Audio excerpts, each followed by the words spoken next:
All right, music fans, welcome back. Harmless Me here, talking about real music in real time for real people, just like you and just like me.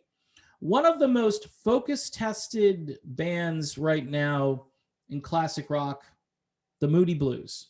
They are, talk about a war on a band in radio these days. You're not going to hear too much from the Moody Blues anymore. You may hear like your wildest dreams if you're lucky, if you like the Moody Blues. And I know it's an acquired taste. I had discussions with some of the folks that are on my Patreon, and they say, yeah, I like Journey. I don't like the Moody Blues. And I got into the Moody Blues thanks to an album called Long Distance Voyager, 1981. And this thing was all over the radio. Not only did it have singles that were on top 40, but the rest of it was pretty much on rock radio, like Talking Out of Turn, Veteran Cosmic Rocker. But the two tunes that really got me into the Moody Blues were Gemini Dream and The Voice. And this is a super talented group. These are people who really know what they're doing. Justin Hayward joined the band in 1967. He was brought in by his friend Mike Pinder, who was also extremely important to the sound of this band during what's called their Core 7 period, where there's 7 albums with this lineup and really just very creative music, stuff that used to get on rock stations. I'm Just a Singer in a Rock and Roll Band, for instance. Isn't Life Strange? The Story in Your Eyes. And all of these records are like ear candy. The way they were recorded, the instrumentation. Pinder was big on what's called a mellotron. And a mellotron is a really cool instrument. And they figured out a way to really incorporate that into their sound. And really just a band that used to get played. Question, there's another song with this acoustic guitar intro that's insane. And again, they used a lot of orchestral sounds to sort of round out that sound. If you were a Pink Floyd person or a Beatles person, I mean, the Moody Blues was kind of an intersection of those two things to some degree. And they were much more accessible than Pink Floyd. Pink Floyd would go like 12 minutes on one theme. All right. The Moody Blues during that 12 minutes would shift gears and shift themes. And, their albums were all just perfectly suited for FM radio at the time. The problem is there is no FM radio format like that anymore. There's no sort of album rock deep tracks format. And I'm even just talking about all the music this band made that was radio friendly at the time. And nobody can talk about the Moody Blues without mentioning Days of Future Past.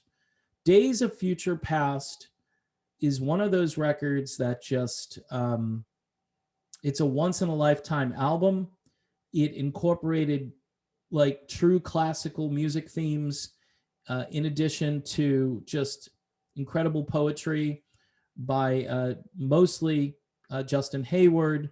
But this was a team effort with Pinder and everybody in this group just hitting on all cylinders. John Lodge, Graham Edge, Ray Thomas.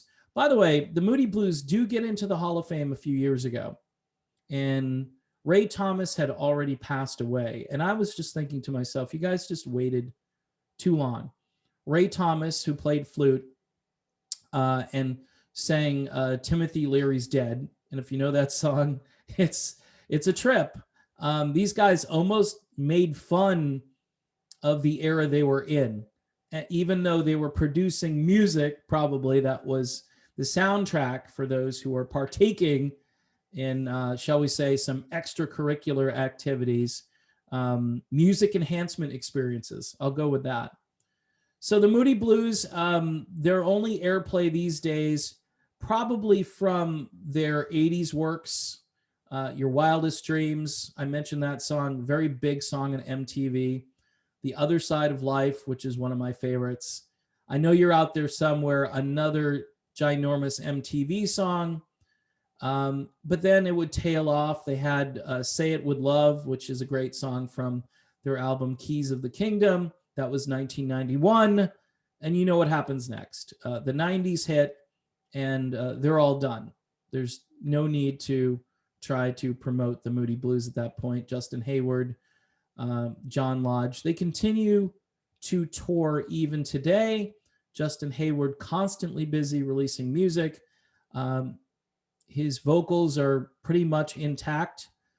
You can listen to him now and hear very little difference, even though he's well into his 70s. Graham Edge complained during the Hall of Fame that he was an old man and this was taking too long. It was a classic little sort of, I don't know, we call it put down of the Hall of Fame, but I can feel his pain. It's just, this is a band that should have been inducted like at least 10 years prior to when they finally got put into the Hall of Fame. There are lots of pop elements to what they do.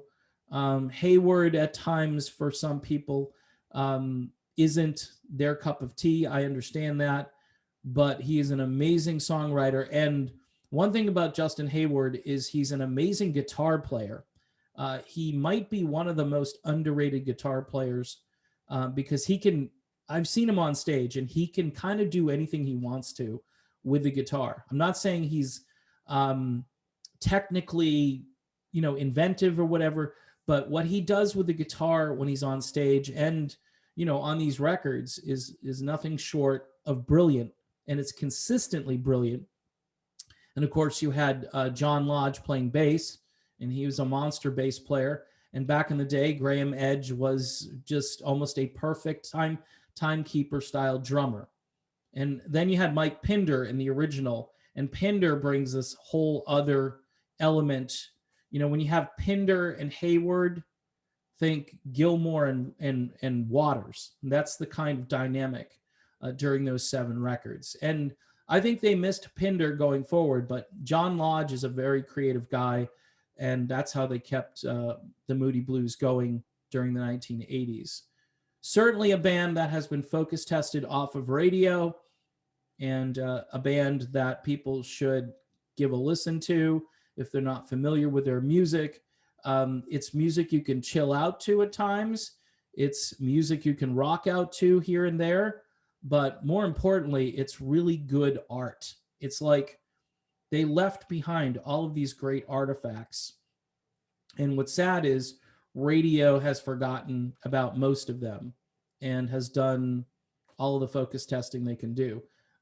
If you were going to devise a really cool FM radio station that played lots of album tracks, I would have a whole bunch of Moody Blues tunes from the late 60s, early 70s, and into the 80s for that matter on that playlist. The Moody Blues is definitely a band that's losing the war of what the music industry has become these days. So in any event, that's my video on the Moody Blues. Definitely a war on that band. I'm hoping, maybe somebody will put a tune on TikTok or something, but my guess is it's just too sophisticated for people today. And I hate to be all snobby about it, but their music is just too sophisticated for the audiences of the year 2021. All right, that's my video. I'm done. Thanks for watching, subscribing. Please keep subscribing. You can join Patreon for $1 a month to have these conversations about your favorite bands. I'm always here. My brain is easy to pick because there's not much to it. So come on over and we'll have a good chat. All right, see you soon.